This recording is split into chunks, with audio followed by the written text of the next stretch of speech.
So what should the startup name be? Dude, I'm like the worst person to be on the spot. I never knew the world could be this mad. Only vision I had of sex was color me bad. And I never knew the world could be this cold. Only time a nigga died. The user experience is that everyone there is invite only, so it's a bit like Clubhouse. And then once you get into the app, when someone throws an event, it will be shown on a calendar, and then they can do a text blast. So yeah, I'm pivoting my idea again. This time, we're solving big city loneliness. So that's the idea. Nice. I'm already out of words. What do you think, Jack? Is it gonna work? Yeah, that's a great idea. You look really ironic. When I used to work in management consulting, this was one of the biggest problems in my life. I was either hanging out with friends I've known for years or going to random networking events with complete strangers. I just wanted to meet cool new people in a comfortable way. So let's just do it myself. If you're new here, I quit my consulting job 2 months ago to learn coding and build startup. I worked on an AI tool for content creators that didn't work out, and last week I was almost set on building a productivity app. But in the back of my mind, I've always wanted to tackle this problem, big city loneliness. So when 2 of my friends came to me last week telling me they want to work on the idea with me, I guess we have to do it.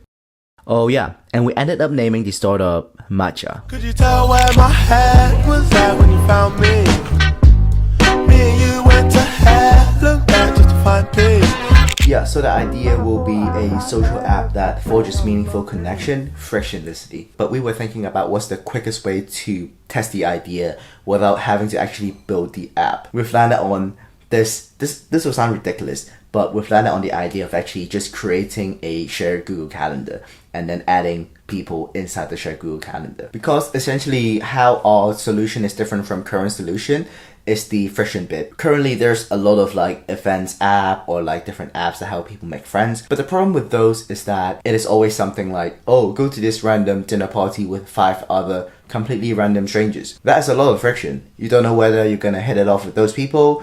You don't know what's the risk and fall. And the fact that we're gonna start it off as almost like an exclusive curated based community means that everyone that's on this app will be people that either you know directly, either you have a mutual friend with, or you know after 2 layers of mutual friends. And the reason why we chose to use a shared Google Calendar is because A, it is extremely easy to set up, and B, it allows us to test some of the capabilities we want our app to have. For example, in our app, we want a text blast where user can upload their own event and then send a text blast to other people. So I know this all sounds really confusing right now, but all you need to know right now is that to validate our idea, we're gonna open a shared Google Calendar, do some events there with a chosen few people that the 3 of us will add to the group.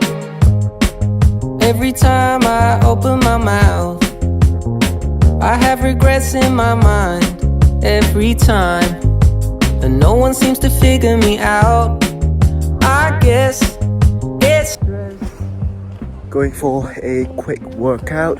After sitting in front of my desk for a whole day, I feel like I need to move for a little bit. So here we are. I say, keep it up and go on. You're only holding out for what you want. You no longer owe the strangers. It's enough. It's enough. Keep it up and go on. Yeah, you're on. Is it more like a meeting people problem or like after meeting them like stay in touch problem? I think what we're tackling right now is the meeting people problem. And I think the main bottleneck here. The second piece of like the professional networking versus like the organic meetups.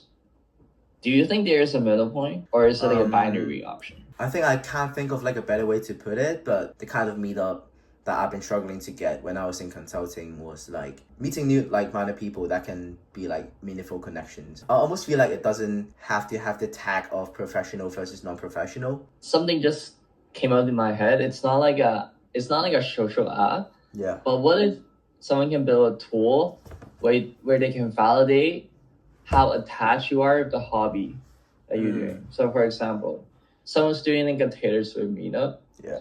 Maybe they can use an app that someone can build to validate like how many Taylor Swift concerts have you been to. Yeah.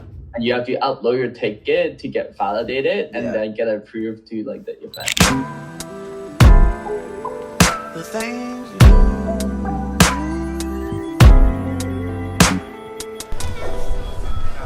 Hello, what's up?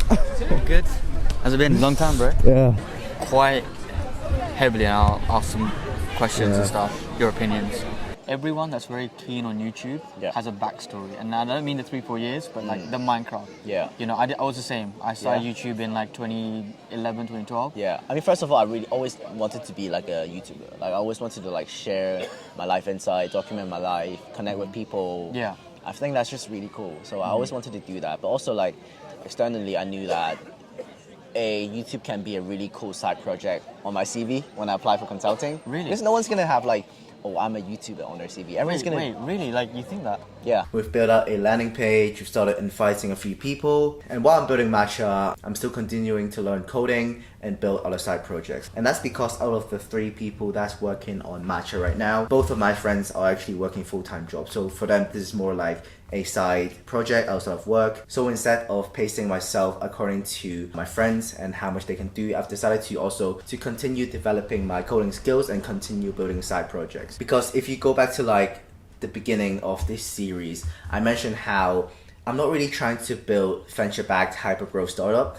I'm more trying to build lifestyle, cash flow heavy business that can make money from day one. Essentially building micro SaaS, smaller software instead of like building the next Facebook. And the vision right now for Matcha doesn't seem like it will be like a cash flow lifestyle business. I think it's gonna be more, I think if it does take off, it will require funding and it won't be monetized in the short term. And while that's not really exactly why I started this journey, the concept behind Matcha is something that I'm really passionate about, something that I've been talking to friends for years. And I think right now it almost is the perfect scenario where I am working on Matcha with a couple of friends and also doing my own side project in my own time. And yeah, we're gonna try validate our idea with Matcha as soon as possible. For this week, I've actually been learning React. And if you're new, I've already done quite a bit of HTML, CSS, and JavaScript. I've actually built out a proper to-do list app with a full database integrated with JavaScript last week if you want to check it out. So I think the logic next step is learning React, and after that probably learning Node and Express. So that's what I've been trying to do. Good morning. Gonna be working in a cafe for the whole day today. Gonna be doing some editing and React in the morning, and then talking about Matcha with my 2 other friends in the evening. Gonna be fun. Light as a feather when I'm floating through, reading through the daily news, measuring the hurt within the golden rule. Centimeters of ether, I'm heating the speaker. Motivational teacher with words that burn people. Singing the headlines, line with discord. It's either genocide or the planet in uproar. Never good, the rules in paradise are never. How are you getting on? You've been sat here for like, what, 2 hours now? Haven't moved a single minute? Fine. Locked in. But I think that's fine for the first 30 minutes. But I think obviously it's like one of us should, because now say we have 6 people, right? 6 people, 6 times 5. That's What have we done today, David? we sent out our first batch of invite. Yeah. Big Jack's so excited. Let's go. So drifting away like a feather in air, letting my words take me away from the hurt and despair. So I'm keeping it vertical, forever elevator, riding the escalator to the something that is greater. So I'm drifting away like a feather in air. Today is exactly 2 months after I quit my job, and I was just doing one of my monthly preview and review. It seems like I've improved a lot from 2 months ago, not even knowing how to write hello world, to last week being able to like make a app that's front end plus a database. But whenever I learn coding now, some of the content that I'm learning day to day still feels like it's impossible for me to ever get to a level where I'm comfortable with that level of coding. Even though throughout these 2 months, every single week, almost every single day, I've had those thoughts. Today I was learning React and just learning how to use props and how to map components. I was forcing myself to not look at the tutorial solution, to really try code it myself before like checking out the answer. And genuinely I wanted to cry at a certain point of time because it was so hard.